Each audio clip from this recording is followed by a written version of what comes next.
Hello there everyone, it's time to sum up the results of ESL PRo League, why the final turned out to be historic, and what news came to us from the pro scene. New details have appeared about Konfig's fight, and has Astralis agreed on Device's transfer? In general, I have collected for you all the latest and most interesting things to discuss, so let's dive right into it.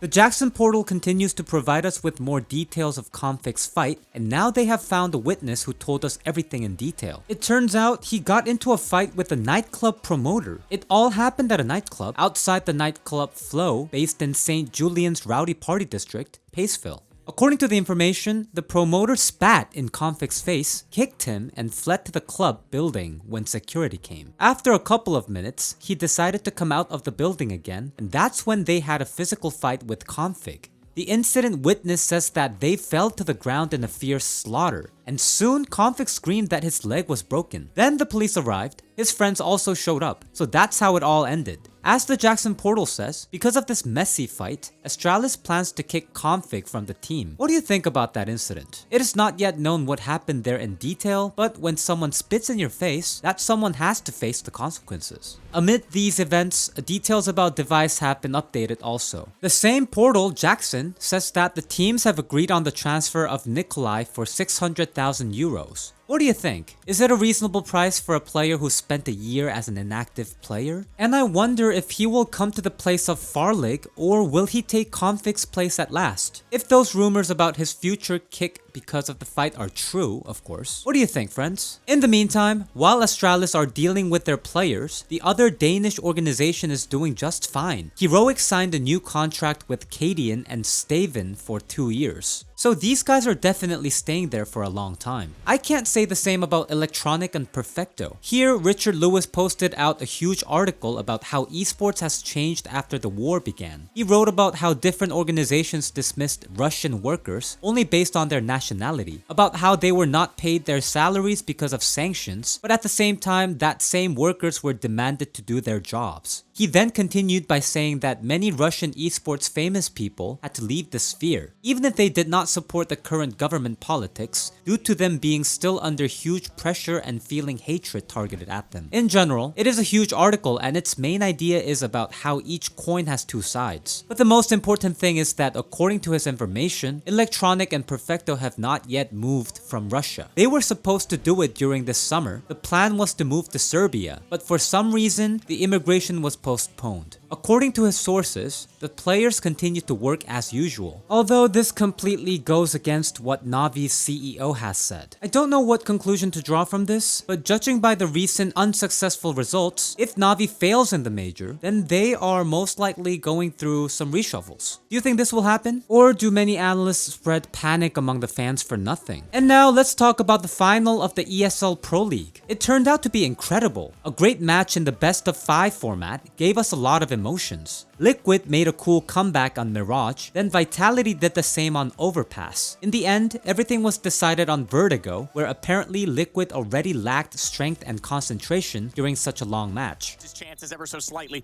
but they are going to be so disciplined. They are not going to peak unless it's in tandem. And they go. It's Zaiwu fittingly to close it off. His 142nd kill in this series, a new record, and Vitality lives up to their name with perseverance in a very long 7-hour-plus series.